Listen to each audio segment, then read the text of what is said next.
Welcome to Travel Again Presents, the weekly travel roundup covering the headwinds and tailwinds impacting the business of travel. Please welcome our hosts, Mike McCormick and Ed Silver. Hello, Mike. Welcome to the show. Wow. It's season 3, as you know, but holy mackerel, we are at episode 3 already. This season is just on fire. I almost said en fuego, but I don't think I can pull that off. Well, we're moving, and boy, I'll tell you, not just today's show, but the lineup ahead is also looking really good. So we should have some really exciting stuff coming in the coming weeks. We'll have a very busy spring, and that's the way we like it. So that's good. All right, Mike. Unless there's any objections from the studio audience, I am going to bust right into the news today. Are you ready? I'm ready. Ready if you are. All right. I chose a variety of news articles today. Some of them tie together and some of them don't, but I found them all interesting. The first article is from our friends at FocusWire. Online travel giants spend $17.8 billion on marketing in 2024. Holy mackerel, Mike. A full year 2024 financial reports of the online giants Airbnb, Booking Holdings, Expedia Group, and Trip reveal the investment of $17.8 billion total, up from a cool billion from 2023's figure. So, I mean, that's just an enormous growth. What is going on with online spending here, Mike? Well, I think first off, you just have to step back and look at how the industry is constructed, particularly in this area for the OTAs, and how they acquire customers and how it works. I mean, look, they're spending that amount of money. They're dominating the spend with, all the kind of usual places to go acquire customers. The downside is it makes it very difficult for new entrants or smaller players to compete, right? Because they effectively bid up the kind of primary areas and keywords, et cetera, where you go and acquire customers. And it works when you're working at that scale. It's a huge scale game when it comes to marketing, but it doesn't work well in terms of you kind of have in that space, you're either one of the big players or you're really creatively finding pockets or areas where you can go get customers at a reasonable cost of acquisition around the edges. And that's effectively the industry. Now, it doesn't surprise me that they continue to spend more and more and more because effectively they're competing against the brands themselves, and that's it. Like, I mean, that defines the marketplace. So, for that to change in any meaningful way, one of two things has to happen. I mean, either the new ways of acquiring customers come along, like basically new search options, and that's where AI fits in and where the game could change, right? Yes. So fundamental changes could be coming in. I think that's what everybody, kind of is effectively hoping for, that in this new world, it maybe levels the playing field a bit, makes it more possible for smaller new entrants, smaller brands to be able to break in. Even for the brands themselves, if you're like a smaller hotel group or something, how do you effectively acquire customers when, again, you're competing against the likes of billion multi-billion dollar spenders, right? It's just It's a different game. So again, that it'll be interesting to see how this all plays out. But there hasn't been any significant change in this in years now. I mean, this has been since, I don't know, maybe the last certainly 15 years, this is the way the game's played, right? This is a big jump in spending. AI is discussed in the article, so I encourage our listeners to go read the full article. Yeah. There is some efficiency to be gained from AI. And talking about smaller competitors being able to, I mean, AI is, democratizing the amount and the efficiency for marketing, we hope, but only the big players can spend at that level. So, as always, an interesting one to watch. Yep. Okay, Mike, on to the next article. Expedia Group and Southwest Airlines announce a partnership in a travel industry first. Expedia Group will now offer Southwest Airlines flights covering the airline's entire network of 117 destinations in 11 countries, including the US, Mexico, Caribbean, allowing customers more booking opportunities. What what a turnaround for Southwest, who has never been anywhere from online to GDS, and now slowly but surely distribution is everywhere. Well, so again, one of those, like, it helps when you have the context of history, why something like this is actually meaningful, a real kind of, let's say, kind of landmark change. It might be one of those that it probably would have been more, I'd say, significant if this was 10 years ago, right? Not now. And now at this point, it's almost kind of like like a foregone conclusion in a sense, right? That they wouldn't do that, especially given Southwest's, woes and board battles and all the, the issues with like trying to drive better financials. It makes sense for them to do a deal, likely, on good terms for them in terms of any distribution costs that they're incurring here. But the realities are that they've always been very late to the game. If you understand the history of the industry and history of Southwest, they were the original we sell direct only model. And it was the bane of the corporate travel existence for years. It was like, Southwest originally basically had a leisure route network. Their whole business was being the anti-major carrier player, right? We have peanuts in a drink. We have a good experience. We get from point A to point B. It's simple. It's like, we're not, it's kind of the original no frills here in the States, but one that actually they were on time. They did provide a good service. They were the alternate, and people love them. The people that were regular flyers love them.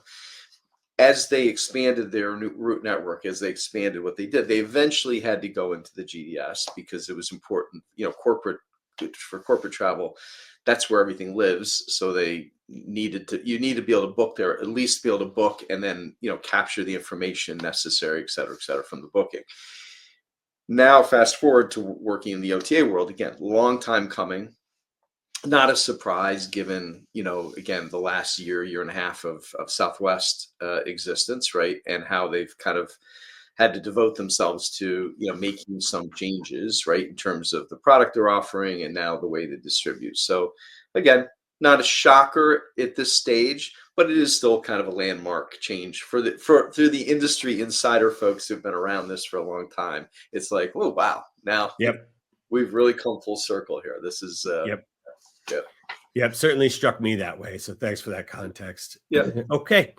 On to Article 3 for today. Mike, my favorite topic that I love to talk about, which is action in the space. 17 travel tech acquisitions so far this year, as reported by our friends at Skift. That's 17 acquisitions. Now, a lot of these are small deals in the M&A space, but there are some trends coming out. So these small deals are leading unprecedented M&A activity in travel tech right now. And you'll see that they dominate the list below if you read the full article. It's approximately, these firms have accumulated approximately $3 trillion that they need to deploy, and roughly $300 billion of that is earmarked for tech. One area where larger deals are emerging in the travel payment space. So as you go through this article, Mike, it's clear that there are quite a few of these deals that were done that are in that travel payment space, some of which are actually, fairly large. We have names like Shift4 is spending $2.5 billion to acquire Global Blue.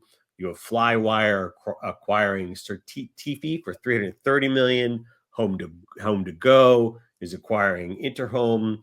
Travel Perk buys the startup Yokoi. So there's a little bit of a trend there, but just a lot of action. And it's only March. Actually surprised it's March. It's March 4th as we record today. And more deals, I'm sure, are on the way, Mike. Little context for our listeners, please.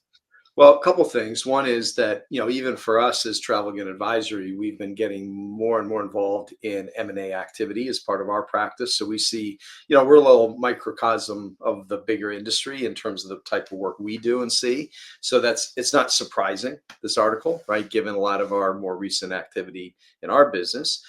But then secondly, I'd say kind of, I always think about this. We talk about the space and M&A activity a lot, obviously as we watch these trends and what's happening. But there always seems to be two areas in travel that, if you're looking for where's the M&A activity, there's two things you can count on. One is smaller, earlier entry, travel technology businesses, right? That where people, someone goes, has a great idea, develops some sort of, innovation, but scaling it in the travel space is very difficult, often very expensive, and to go it, you need to raise a lot of money to do that, no matter what part of the sector, what part of the travel sector you're going after. So in order to do that, like, you kind of have one of two paths. It's either that, or you sell to an established player who's looking to add that innovation, can't necessarily drive that innovation internally within their own companies, so they go and acquire, and that's natural.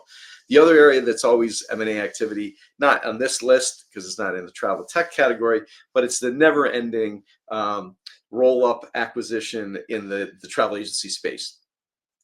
Probably one of the things you can always count on from now until the end of time, if you go and start a travel agency, build up a book of business, there's somebody out there that will buy you. That's like I can almost guarantee that will happen at a reasonable multiple, and everybody wins. But, the bigger players in the TMC space, for example, are always looking for business, obviously some of it organically, or a big part of it organically, but when they see an opportunity to acquire and roll up, similar business, at the right price, that's always another M&A area. But in this case, again, no doubt that's happening. Payment, not a big surprise, because it's kind of like one of those, not last frontier, but maybe next frontier of areas where, there's clearly money to be made and innovation that's needed in terms of payment, security, etc.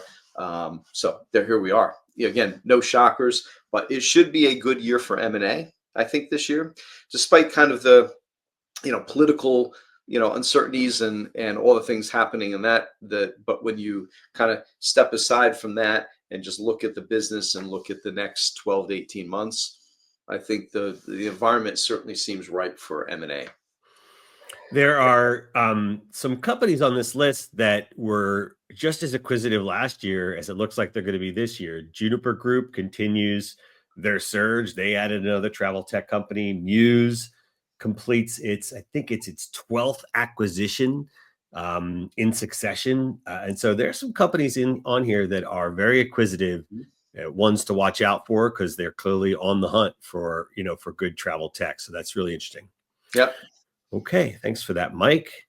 All right, the last article is, as always, a bit self-serving, but I cannot help myself. Mike, Travel Again Advisory and Focusrite enter into a strategic partnership. What is going on here, Mike? Well, you know what's going on, Ed. But I mean, we're really excited about this. Obviously, it's kind of like going home for us. I mean, certainly my past. I mean, at one point, I was chief operating officer of Focusrite back in the, let's say a few years ago, but had the honor of working with the late Philip Wolf, who was a great partner, friend, and mentor of mine. And so, coming back around to partner with Focusrite now for our business again is, is a really nice feeling for it. And then for our customers, it's terrific, right? I mean, you can comment a bit on that from your own perspective, but, taking all of their really truly best in class research and content and expertise, and bringing that together with us and what we do, and putting that all together in a combined offering, I think is really powerful. Yeah, I mean, obviously, I agree on this one, Mike. I think it's fantastic for both firms and for our clients who love to see our advice and recommendations be database, be result oriented, be researched, down to the wire. And so, Focusrite is the preeminent research group within the travel sector, and so thrilled to have them as a partner on this journey. And I'll make comment, just so far to say, it's like, yeah, all the capabilities, AI and everything's great, but if you're basically you're taking tools and putting over the top of, let's say, weak data, faulty data, garbage, in, garbage out, and just like always, I mean, not necessarily the best. The thing that you're getting with us, with our combined efforts, is that, you're getting truly terrific, research that's, like fundamentally sound and really great stuff, and then combined with our expertise and the tools of the day, I think we've got a really, terrific offering that our clients will be happy with. So, All right. yeah. Thank you for indulging me in that one. And Mike, it is now time for Yeah. our guest. I'm just really excited to bring our guest on. Today, we will be interviewing Ciaran Delaney.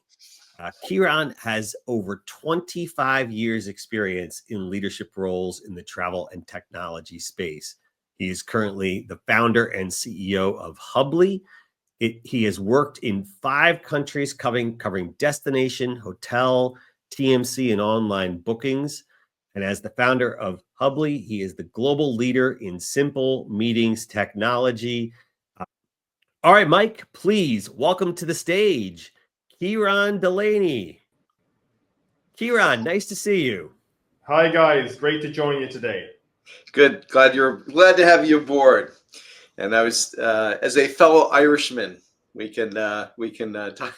We should be, we should have done this in a pub somewhere. That would have been, but maybe. You're in Dublin, Ciaran, right? Yes, indeed. Yeah, we have offices in New York and in Dublin in Ireland. So this week I'm in Dublin. So plenty of pubs nearby, Mike, that I can go in later on. Yeah, but you've since moved to New York, right? You're more recently. Yeah, exactly. Probably 2 years ago, I moved to New York because we're seeing a lot of growth in the US market. So we've expanded the team, and I'm over there full time now. That's great. Well, good place to be, certainly for business, I'm sure, as you've again, I know big focus has been expanding here in the US, and nothing helps the cause more than being on the ground here to help do it, right, and drive your success. But so, like going back, I mean, look, you originally founded what Meetings Booker in 2009, and then Hubli in 2021, and kind of gone from there. When you look back, like kind of overall, kind of stepping back from it, what are some of the more, let's say, notable changes you've seen in the meetings market over that time? And, and then I guess what's interesting, the question Ed likes to ask is also like, what stayed the same? Because everybody focuses on change, but not all, and certainly in travel, the song remains the same often, right? So what are maybe some observations for us? Yeah, I think what's changed has been the 2 biggest changes have just been digitalization, right? Like when you look at today, I think it's 87% of large corporates have a digitalization strategy in place or are about to put one in place, right? So we're in a much more digital world, and that's a big focus for large corporates, large spenders in business travel and meetings. So we're seeing more and more big corporates go to market looking for technologies to self-serve meeting reservations and to have less of a manual approach. And the second big change is just how we work, right? Like the vast majority of people today work regularly from home. And that's really impacted business travel. Like according to the GBTA, nearly 70% of business travel is for meetings. 20% is for internal meetings, right? So those 2 changes have really stimulated everybody in the market to look at technologies from the large corporates who are going to tender now, and we're getting a lot of new big corporate clients that are changing how they service meetings, but also the hotel groups are all looking at technology, the TMCs, the whole market really. So I think they're the 2 biggest macro changes. What stayed the same, I think the need, right? In meetings, there was a period where people thought everyone was going to go virtual, but you can't beat that in. Yeah, you can't beat in person to sell products, to innovate, and that hasn't changed. That's a good one. I remember going into, what was it? I'm dating myself, and this is a long time ago, but when Oracle first came out, I think it was Oracle, right? With some of the, virtual meeting kind of room where they would, it was really expensive. And I remember going into like Amex had piloted one, and you went in and they were having like a meeting, with somebody, and you had all the visual impact. It's like not much different experience than what we're experiencing right now. But it was like, oh my gosh, this is going to change the world. And everybody's like, oh, this is your point. This will be the end of travel. This will be the end of meetings. No one will have to do this ever. And it was like, yeah, okay. It's like, Yeah. Not like so much. here we are. And what we saw, and I remember this during our GBTA days, like you and I, like a lot of, there was still that same feel, like kind of rhetoric, right? But meanwhile, travel is growing at the same pace as these tools are developing. Travel's increasing, like it, and it's like, no, because that people need the human contact. This is it's more of like a companion tool. Like all these capabilities are just, it's like I'm doing this instead of a phone call, but it's not replacing my need to get there. Now, post pandemic, now I would think companies would be much more hyper focused on managing their meetings better, because now, like to your point, it's become it's really flip-flopped, and it's become even kind of more critical than your traditional transient travel. I mean, do you see that kind of focus now? Is there at least like you've got people's attention more than ever? Yeah, like when you think about it, today in meetings, people are coming together to collaborate and innovate in person, and to learn, and to sell products, right? Those innovation, collaboration, and sales are what drives the success in large organizations. Like if you're not good at those three things, you don't survive. Right. And business has gotten so faster now that the larger corporates realize they need to make it easy and quick for employees to come together in a sustainable way. And obviously that's financially smart, right? They can save money as well. But the speed is a huge factor. Like we have one client that saved 9 hours per booking by using Hubli versus like manual servicing. Like that's over a day of time that people are now saving, right? Yeah. And it's faster. So that organization is a massive company. They have a big advantage. They can bring their people together to collaborate and sell their products faster than the competitors. Like that's a nice macro advantage to have, right? Yep. Well, so coming back to your business today, like what are your primary areas that you're focused on in terms of how you want to innovate, where you're investing? Like what's the, what do you, when you're looking at now at the horizon, where are you spending your money and time? Yeah, so with those, it's kind of, we're always building new technology. It's kind of like the first half of this year, there's a focus, and then the second half, there's another focus, right? In the first half, a big focus is on integrations with the larger hotel groups and venue providers. So we're seeing there's a big appetite from the hotels and venues to have a deeper integration with Hubli, because we have a lot of big corporate clients and a lot of great, TMC partners.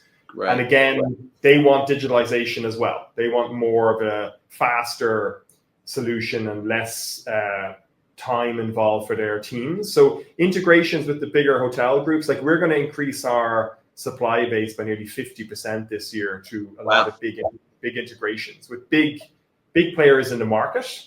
And the second piece is distribution. So we have a partnership with Amex GBT and a partnership with FCM, where we power a white label booking solution for both of those guys. But also in December, we launched a partnership with Amadeus, with Ciaran, right? Whereby you'll be able to book your flights and your transient travel in Ciaran, and also book meetings and group accommodation powered by Hubli. So that's a huge shift in the market. It's where you're combining transit and meetings. And obviously for us, it's a massive distribution opportunity. So the first half of the year, they're the kind of key areas we're focused on. The second half, it's payments and AI, which I know we're going to be talking about. But yeah, that's the focus at the moment. Cool. So I'll switch gears a little bit, and I'll say this first part very diplomatically. The current U.S. political forces have, let's say, de-emphasized sustainability. give us more of a global view. When you talk to your customers, when you talk to the venues, everybody that you're connecting in your ecosystem, like, where does sustainability stand now versus maybe it was pre-pandemic looking forward? I mean, is it still a high, high area of importance for your customers and for the suppliers? Where does that sit today? Yeah, like we're very global. So like we have a lot of major Fortune 500 clients who book all over the world. Like last year, we had bookings in nearly 100 countries. So it's a very global platform. And obviously sustainability is a big factor in people's agenda. It does vary depending on the organization and also the maturity of their program. Some kind of obviously get the initial technology in place. So for us, our goal with sustainability has always been to sort of help the user make sustainable choices when they're booking, right? So have it in the booking environment, in the booking flow. So we built a technology called Where to Meet, which allows you to decide what destination you should use for your meeting based on the carbon emissions to travel there. Right. That's very popular, and that's like in the planning phase. So you can kind of pick a city based on emissions and reducing that footprint. Then also we have a partnership to present sustainability accreditation for venues. Right. And finally, you can also remove high waste items from the meetings themselves, like single-use plastics on the platform. So it's very much an end-to-end solution: planning, venue, day of the meeting, to track and reduce emissions and wastage throughout the journey. And I think it's still a key factor for a lot of our clients. And I said, obviously, sometimes it's something they want to focus on in a phase 2 because there's, they want to get up and running with the initial technology first. And then keep refining, and that's one of the areas of refinement. And yeah. I mean, we kind of coin it the waste not, want not kind of area, but it's like, again, there's so many areas, I think, where, with some of those smart prompting, awareness as you're going through the process, you can be smart, right? And, do things that are, less waste, like you said, just the obvious things that you can do. And if you request them, everybody's, the environment's there, everybody's there to support it, right? Pretty much, but yeah. Okay. Yeah. So now we'll switch gears to AI, which is in your second half a year category, but it's certainly on everybody's list.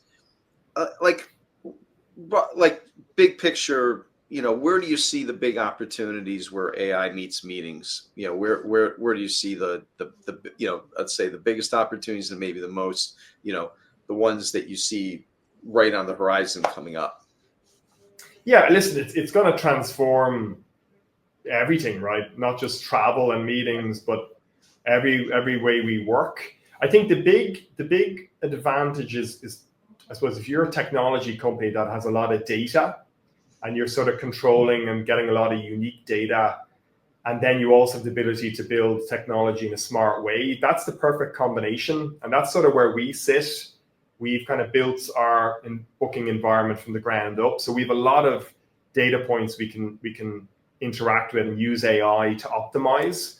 So it's going to transform the whole experience for the user. I think that the search environment will change. Like when you search on all platforms, whether it's like, Booking.com, Airbnb, Hubli for meetings and group hotels, I think the experience is going to change in the coming years. It won't happen. It'll take a bit of time, but that search and book experience is going to change dramatically. Pricing is going to be very different. I think the supply base are going to leverage AI. Like we did an integration last year with Radisson, whereby we're connecting into their meetings and events technology, and that's an AI platform. So they're already using AI to help with their pricing and streamline the process for quoting for bigger meetings, and we're connecting into those solutions. And the final area is the customer service, right? That's a big cost for hotels. It's a cost for TMCs. For us, to a lesser extent, because we're very technology first. But I think the customer service, from the point of view of contracting, giving support, both to the venues and to the user, is is moving through AI rapidly. That's probably the area that's going to move the fastest through AI. Yeah, we had Terry Jones on, and he just, and one of his quotes was about, which really kind of, for me, really crystallized, like, AI, it gives you the ability to really better understand customer intent, and that's gold. And to your point, it's like, I think there's that especially during that whole planning effort, if you can really better understand the intent behind the meeting and what they're trying to accomplish, and you get that nuance, it helps you really serve up, better options, helps the supplier be more responsive, probably could cut out a lot of the, create a lot of efficiencies in that exchange, right? Rather than the back and forth that goes through and you're planning something. It's like, well, no, tell me more about what you want to do, what you want to accomplish, what you envision the outcome, and then let the tools and let you take over and really help, serve up some really interesting options that they may not even have considered before. That's when I get excited. Like, that's when I go like, okay, it's not all the negative parts of the, like, the massive investment. No. Just, that's where you really see something good for the customer, not how you're going to squeeze more dollars out of the transaction, not how it's like, no, that the customer actually has a better experience. So, but do you have customers asking for it at this stage? I think quite a few. Some larger corporates don't want AI. They're cautious about AI accessing their information, right? So you've a cohort who are kind of cautious about AI from our client base perspective, and others who are already using it in other areas, whether it's flight booking or hotel, transient booking, and they're keen to they see the benefits of it. So it's kind of probably a little bit split. But in fairness, we use quite a bit of machine learning anyway. Like I said, we have a lot of data points. So if someone gives a budget for their booking, we kind of can help to distill the venues already based on previous pricing data points, right? So when you have the data, that's the key thing. And then building the AI around it is obviously, has its challenges. I think the interest has grown. This year I've seen, like, we've won a lot of big corporate clients this year who've gone to tender for technology, and it's coming up more and more that they want to see your vision for AI. Cool. Yeah. So I'm going to switch to a different topic altogether. Another area that I think, to me, meetings really lag behind the rest of the industry, and that's payments, right? It's still, you're obviously right there on the front lines, and I'm curious for kind of a current take on it. But my kind of historical one is that, man, this is an area where it was still being done literally painfully, manually, and very fragmented, fragmented. Like no click and easy way that you're doing a payment back to, to multiple vendors for a meeting, right? But it was always kind of the little bit of the bane of the existence of the meeting afterwards. So where are we in payments in this world, for meetings? Yeah, and you're spot on. Actually, you're spot on. Like, last year, we ran Hubli Labs, which was a series of kind of innovation think tanks with corporate buyers. So we had like 4 events with 50 buyers who attended, and they represented a lot of big corporations, right? A lot of the bigger life sciences tech firms attended, and one of the goals was to figure out what are the top 3 pain points. And payment and expense were first and second. Yeah. Right. So first and third. 1, 2, 3, 4, 5. Yeah. Well, contracting is a big pain point, but we've already solved that. We've a platform where you can embed your contract into the platform. So we're actually launching a new payment system next month, which is an integration with Confirma, which will allow for corporate clients to pay for the meeting based on the predetermined schedule for payments, which is going to be in the platform. So it could be 50% prior, 50% after. Right. And the hotel or venue will get a virtual card and be able to get faster payment, right? That's something we're seeing as well. Hotels and venues, they want to get paid as quickly and promptly as possible, right? Yeah. And you're right. So that new solution really tackles that pain point of being able to just agree a schedule of payment and have an automated solution that delivers that to the venue while you're still have visibility and control. And then also post-meeting have the final kind of reconciliation looped in as well, which we already have actually. So yeah, excited to bring that to market, and it is a big pain point for sure. Well, and like for just speaking for the venue or for the hotel, et cetera, that, cash flow and payment is a huge issue. I mean, especially when you, like you said, they have to, by the time they're able to reconcile like what the final bill cost is, confirm that, and then see payment, months are going by. And, if you're for certainly a single venue, but even properties, you'd say, oh, they're part of a big brand, but that doesn't mean that's where the ownership is, and that's where the cash flow matters. So, cash flow and payments are a huge issue, and an opportunity. I mean, they'll gladly participate, I would think, in any way that they can speed up the payment process. And then, again, on the company side too, just reconciling, getting it done, assurance that they're, they can easily sign off on and check and double check that the meeting costs are within compliance, right? All that. And so, well, good. Well, we'll be looking forward to seeing your release and what that does. Yeah. Yep. Yep. And then, I don't know, I guess this is just general last one. I mean, if you're certainly for your clients and prospective clients, what advice would you give them in terms of areas to focus on today in terms of optimizing what, the value of a meeting, the outcomes in a meeting? If you had to boil it down to one or two things, like what would those be? Yeah, listen, in general, like we're seeing a lot more kind of larger corporations take a very innovative approach and look for new technologies. So more and more larger corporations are using our technology, are sharing their experience with others as well. Like, I think if you're a travel manager or meetings manager in a large corporation and you want to innovate your meetings program, the key thing is probably just to, take it in small steps. Number one, don't try and do too much change too soon. And also bring the internal stakeholders along with you and keep that dialogue with the key stakeholders internally, right? But that's always something we recommend when we're, talking to new clients. The other thing is just talking to peers, right? And one of the reasons why we did Hubli Labs was to get, allow buyers to come together and swap kind of success stories and maybe things that didn't work and sort of share their best practice.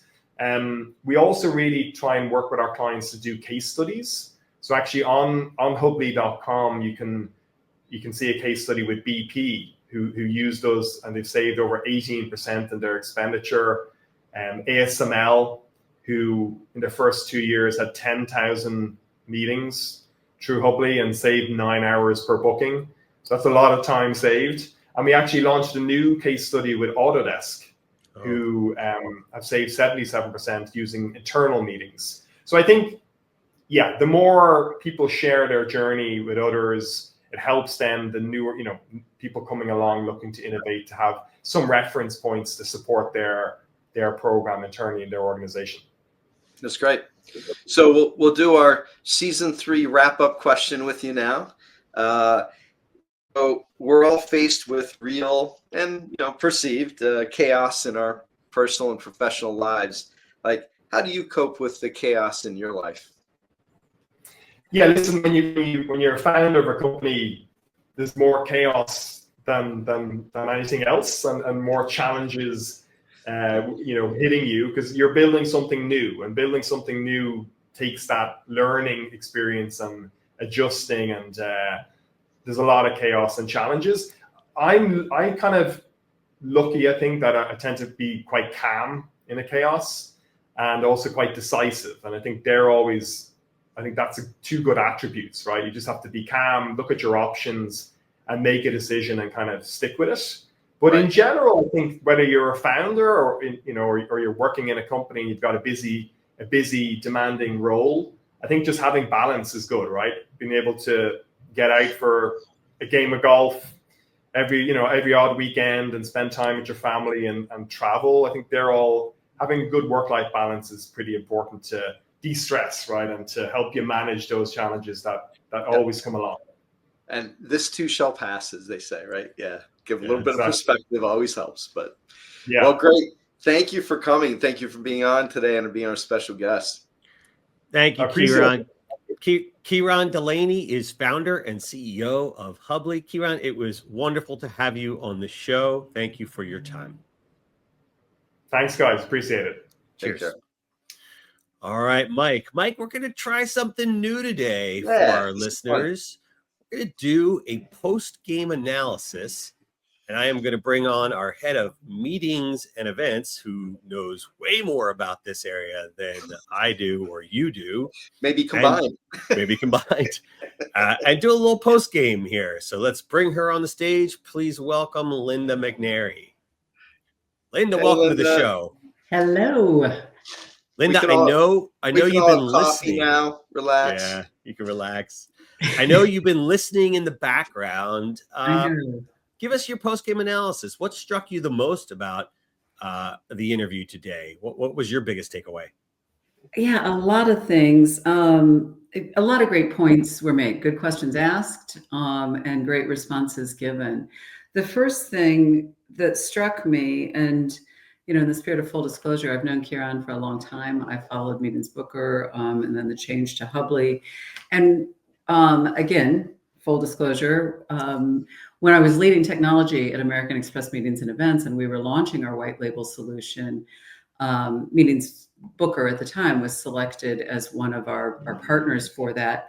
And listening to Ciaran today reinforced that a good decision was made way back then, right? And by that, I mean, I think there's a unique ability for a CEO or the founder of a startup company to be able to understand and read the trends in the industry and understand what's happening. I love the question around what's changed and what stayed the same.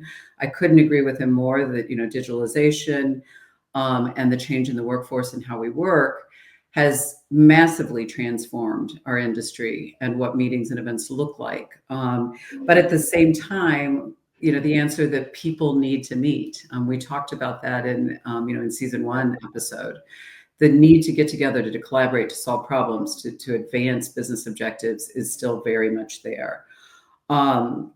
So, the ability to understand the marketplace that you're in, see around the next corner, which, for highlighting what Hubli has done in terms of sustainability. And it's not just, I think, unfortunately, some of the loss of luster around sustainability efforts has happened because people were doing things just to check the box and weren't making sustainable changes to impact sustainability. But when you listen to what Hubli has done, it's a very thoughtful application of sustainability, from making the decision of where to hold your meeting all the way through the execution of the meeting and the ability to remove on-site waste such as plastic water bottles and things like that, which is a lot more thoughtful than saying we've got a sustainability program. It takes 30 seconds to read it, and it doesn't really have a long-term impact, right?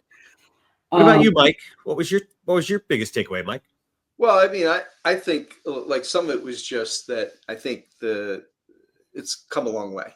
Like that was my, I back to Linda, your point, like those early days of white labeling, as innovative as it was at the time to even have any tools, like forget any digitization, anything, because meetings were basically still being done largely, with paper and emails and, just like rudimentary planning efforts based on somebody who had the experience of doing it in a company, and like they owned it, right? And it was almost wasn't a part of travel. It was just kind of this own thing over here, and to see it go from that to and just kind of like where the meeting practitioners, there was like it was almost a kind of a closed group that like focused on it.